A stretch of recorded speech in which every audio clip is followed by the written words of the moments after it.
Oi, gente, aqui é a professora Loredana Moura e hoje nós vamos chegando à terceira aula do nosso mini projeto de férias com questões resolvidas do Enem. Bora começar? Essa daqui não caiu no Enem, foi uma questão da Unesp, mas vamos resolvê-la. O octano é um dos principais constituintes da gasolina, que é uma mistura de hidrocarbonetos. A fórmula molecular do octano é... Bom, quando você começa essa questão, você tem que voltar lá para as nomenclaturas, lembrar que oct é o prefixo para 8 carbonos. A gente já elimina o item D e o item E. An está me dizendo que a cadeia só tem ligações simples. Aí, a partir daqui, de duas, uma. Ou você monta a cadeia de 8 carbonos, completa com hidrogênios e soma, né, conta todos os hidrogênios, ou você pode fazer da seguinte forma: utilizar a fórmula geral dos alcanos, que é basicamente o quê? Lembrar que toda vez que tu tem o número N de carbonos, o número de hidrogênios vai ser o dobro mais 2. Então, se eu tenho 8 carbonos, o dobro é 16, mais 2 eu vou ter 18 hidrogênios. E aí a resposta será o item A, certo? Essa daqui caiu em 2020 no Enem, diz o seguinte: a enorme quantidade de resíduos gerados pelo consumo crescente da sociedade traz para a humanidade uma preocupação socioambiental, em especial pela quantidade de lixo produzido. Além da reciclagem e do reuso, pode-se melhorar ainda mais a qualidade de vida, substituindo polímeros convencionais por polímeros biodegradáveis.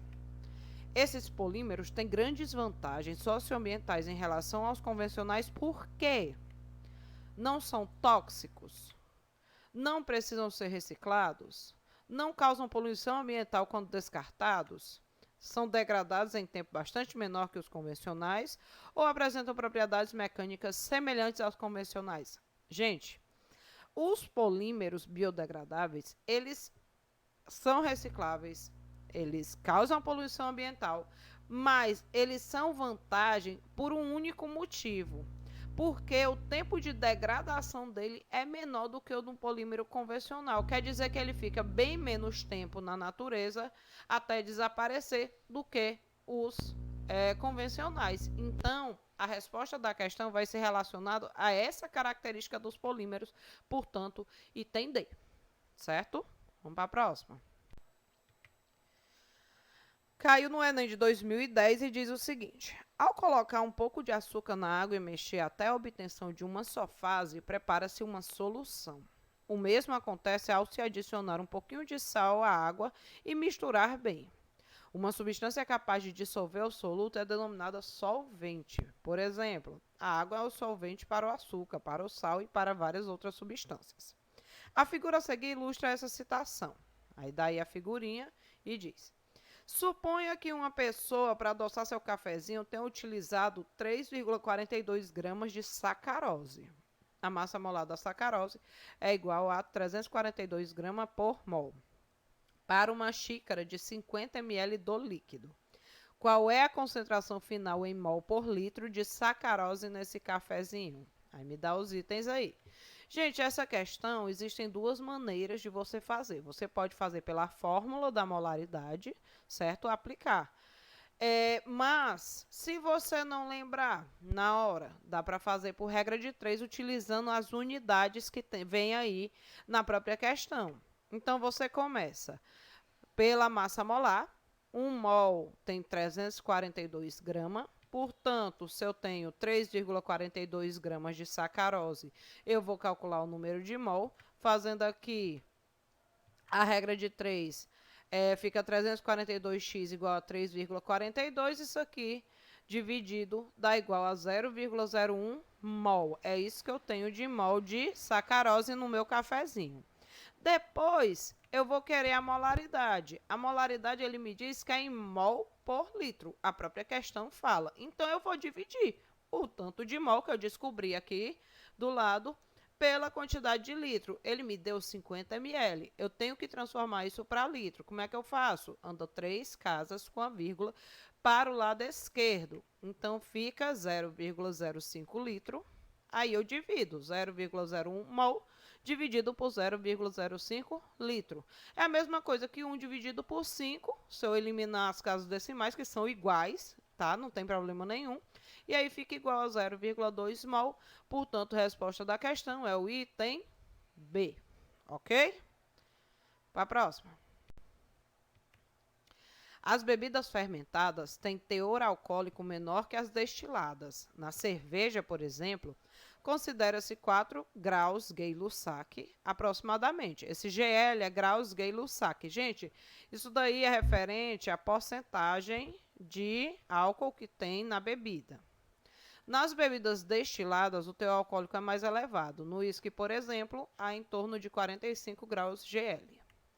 Suponha que 2 amigos resolvam ir a uma boate. Um deles toma cerveja e o outro uísque. Nessa situação, calcule a quantidade em volume de cerveja que o indivíduo que ingeriu essa bebida precisaria tomar para alcançar a quantidade de álcool presente em 200 ml de uísque consumido pelo seu amigo. Me deu os itens aí. E aí essa informação veio na própria questão, né? O mesmo que eu acabei de falar, que graus GL é a mesma coisa que porcentagem, é a porcentagem de álcool que tem na bebida. Então, basicamente ele me disse o quê? Que a cerveja tem 4% de álcool e que o uísque tem 45% de álcool. Como ele me deu o volume de uísque, eu preciso trabalhar primeiro com ele.